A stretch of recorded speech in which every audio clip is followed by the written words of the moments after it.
Station Dumdum Cantt है।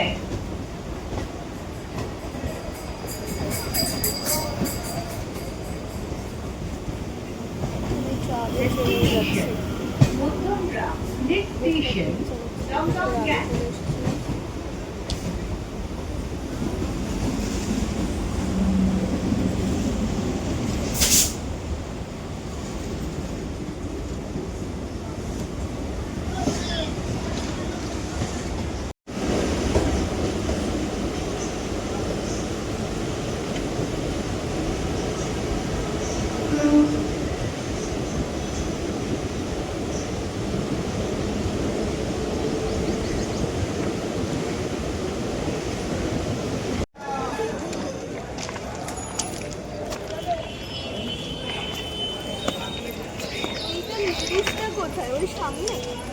পিছনে তো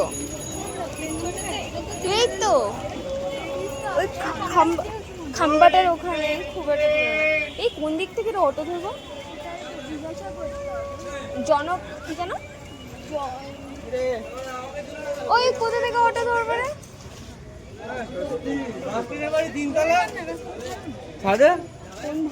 একটা ইন্টার্নশিপ করে সত্যি বাবা বাজারের মধ্যে দিয়ে অটো এতে আমাদের ব্রেনের অনেক ভালো রে টাকা বললে সবাই বাঘকেও মাটি বানিয়ে দেবে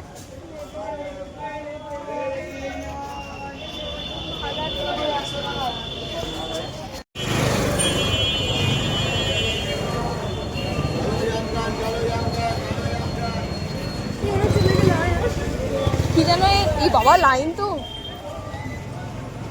এখানেও আবার সেই অটো কেস আছে আবার কি রে জায়গাটার নাম কি রে জনক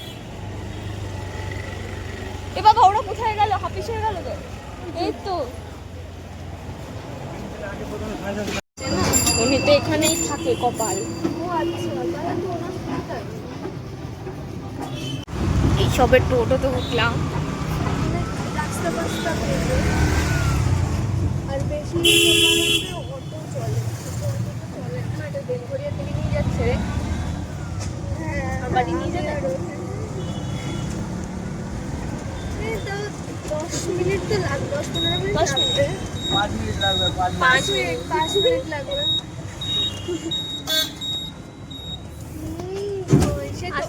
আসার পথে টোটোতে উঠলে টোটোওয়ালাকে বলতে হবে যে 1:12 ট্রেন পৌঁছে দিতে তার মধ্যে হ্যাঁ হ্যাঁ ঠিক আছে একা একা হাট হ্যাঁ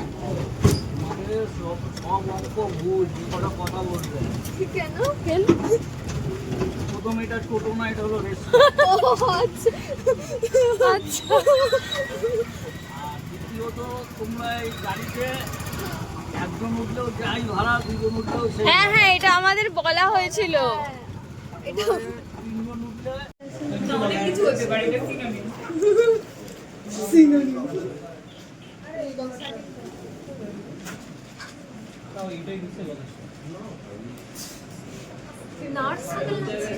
হিন্দিও বলতে পারে মেন ল্যাঙ্গুয়েজ মানে হিন্দি মাদার টাং যেটা উনি বাংলাও খুব সুন্দর বলে তেলেঙ্গানা হ্যাঁ হ্যাঁ উনি খ্রিস্টান তো ওনার মানে লিখছি বলছে গভর্নমেন্ট কেস ঘুরতে যাওয়ার জায়গা এসবিআই ব্যাংক যে কোনো ব্যাংকের সবই গাড়ি করো হ্যাঁ একটু কেন ওখানে খালি কাটিয়ে नाम लिख करके दिए क्या कर दिया अपना तो पूरा ही मिटा दिया क्या हुआ फोटो मार दो उतना भी हाँ ब्लॉग बना रहे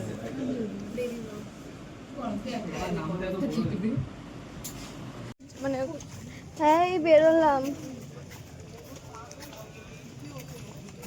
না না এই আজকে কথাবার্তা বললো বেরোলাম 12টা দেখলাম এরপর পরে তো সেই একটাতে ট্রেন আছে 1:12 তো ভাবছি যে 12টা 25-এ হাবড়া লোকালটাতে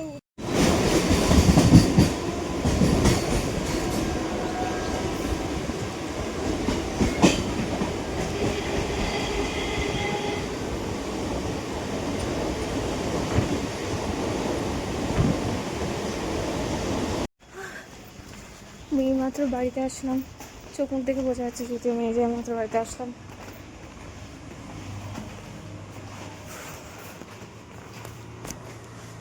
একটা 13 বাজে। কি অবস্থা।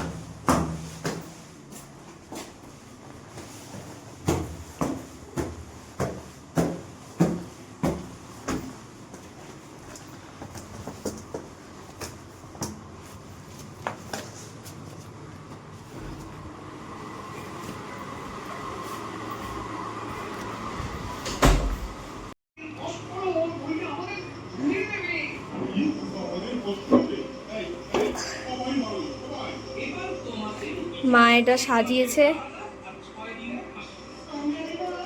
শিবকে সাজিয়েছে আমাদের। আজকে লোকনাথ পুজো যে হতো, তাই মা এরকম সুন্দর করে সাজিয়ে এখানে কত কিছু দিয়েছে বাবা খেতে। যাই হোক, এবার মা সাজিয়েছে, মা বললে একবার ব্লগ করে ক্লিপ নিয়ে যেতে।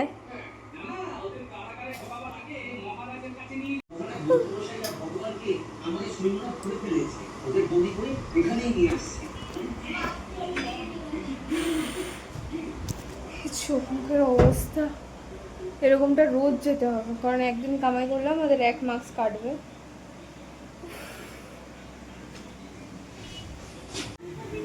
এই মুহূর্তে আমার স্নান করতে চলে যাওয়ার কথা, বাট এসিতে বসে আমার মনে হচ্ছে ঘুমাই, তা আমি তাড়াতাড়ি স্নান করবো। আমার সন্ধ্যেবেলা পড়ানোও আছে।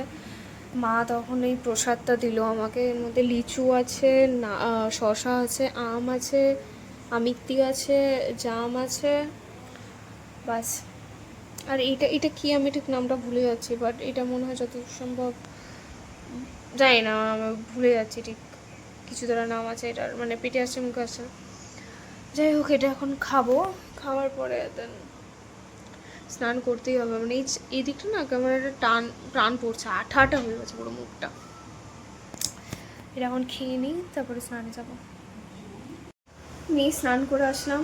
এই জামাটা যেটা আমি পরে আছি এটা বহু পুরনো, মানে আমার সে ছোটোবেলাকার জামা, বাট যেহেতু এখন কি বলে ঘরে পরা জামা আমার মানে লিমিটেড হয়ে গেছে, কারণ ইউজ হতে হতে বর্ন আউট হয়ে গেছে। তো আবার জামা কিনবো, তো এর থেকে ভালো কি পুরোনো জামাগুলো যেগুলো ঘরে পরে থাকা যাবে সেগুলো ওই পরে নিয়ে আপাতত, যাতে এগুলো ইউজ হয়, কারণ এগুলো তো বাইরে পরে যাওয়াটা ইম্পসিবল আমার পক্ষে। বাইরে পরে যাওয়া যাবে না, তো ঘরে আমাকে কেউ দেখবে না, ওই জন্য ঘরে আমি এগুলো পরে থাকি এখন কটা দিন। তারপরে যখন এগুলো ছিঁড়ে যাবে, যখন এগুলো পরে যাবে না, তখন আমি বাইরের জামা কিনবো। আর তার মধ্যে এটা একটা ব্লান্ডার হয়েছে, মানে ওই যে আগের দিন ওই হোয়াইট হেডসটা ছিল, তো সেটা এখন ফেটে গিয়ে এরকম অবস্থা, রক্তটা শুকিয়ে গেছে, যে না বাবা উঠেছে, মানে এটা হচ্ছে শুকনো রক্ত, ওটা ফেটে গিয়ে ওখানেই বসেছিল রক্তটা। এই যে এই জায়গাটার মতো ছিল, এই জায়গাটা, বাস এটাই এখন মা খেতে দেবে। এখন কটা বাজে?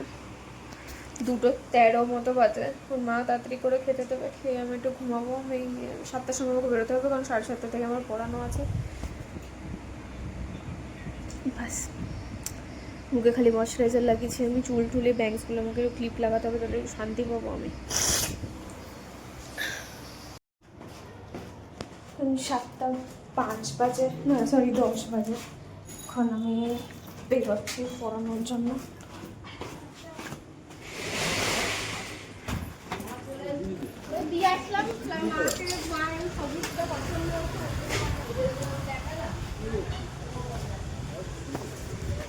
টোটোর জন্য একটু দাঁড়াতে হতে পারে, দেখি আসে কিনা।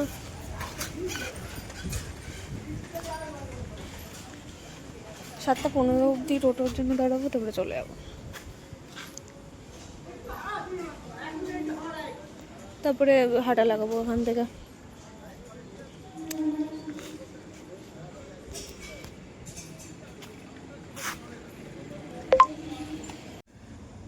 এখন 10:10 বাজে। আমি কিছুক্ষণ আগে বাড়িতে ফিরেছি,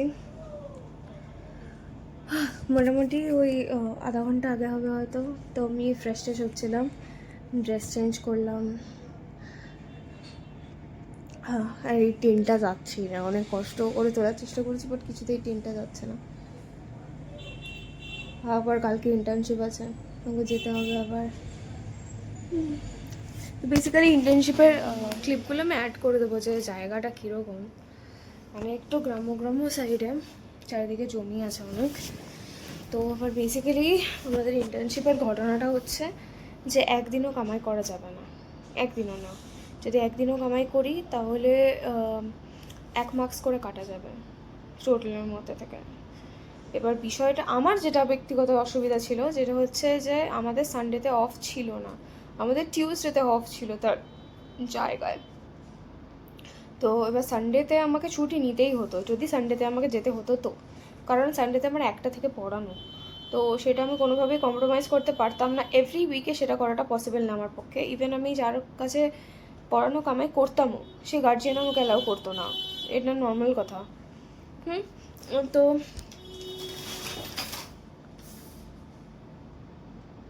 ব্যাগটা পড়ে গেল, যাই হোক তুলছি। তো ওরা অ্যালাউ করতো না এভরি উইক। তো আমি স্যারকে, অ্যাকচুয়ালি আমি নয়, রবিবারটা কেউ ইন্টার্নশিপে যেতে চাইছে না, কারণ এক তো ট্রান্সপোর্টের খুব প্রবলেম হয়, ট্রেন ক্যান্সেল থাকে, বাসেস চলে না, আর রোববার তো কেউ যেতে চায় না কাজ করতে। তো স্যার বললো যে, সবাই রিকোয়েস্ট করলাম স্যারকে যে স্যার সানডেটা আমাদের অফ দিতে। তো স্যার সানডেটা আমাদের অফ দিল ফাইনালি। যদি সানডেটা আমার হতো তাহলে আমার কামাই হতো, মার্কস হতো, কাটা যেত। বাট সানডেটা যেহেতু অফ নেই, তো আমি কামাই আর কোনো মানে এক্সকিউজও নেই, কারণ আমার পড়ানো তো সব সন্ধ্যেবেলা, আর আমার দুপুরবেলার মতো ইন্টার্নশিপ শেষ, সকালবেলা 9টা থেকে যেহেতু ইন্টার্নশিপ শুরু। তো বাস আশা করি হয়ে যাবে। কালকে আবার 9টার সময় ওখানে ঢুকতে হবে, তো আমাকে বাড়ি থেকে বেরোতে হবে ওই 7:30 নাগাদ, এরকমই। বাস এটাই, মানে ওই এদিক ওদিক, খুব একটা বেশি যে দেরি করে বেরোলে আমার হয়ে যাবে তাও না, যে 1 ঘন্টা দেরি করে বেরোলে হয়ে যাবে, ওই 10-20 মিনিট দেরি করে বেরোলে তবে গিয়ে আমি ঢুকতে পারবো। তো ওটাতে যায় আসে না খুব একটা বেশি। বাস আপাতত এটাই, এখনও খাইনি আমি, দেখি মা রাতের বেলা কী খেতে দেয়। আমার শরীরটা একটু খারাপ আজকে,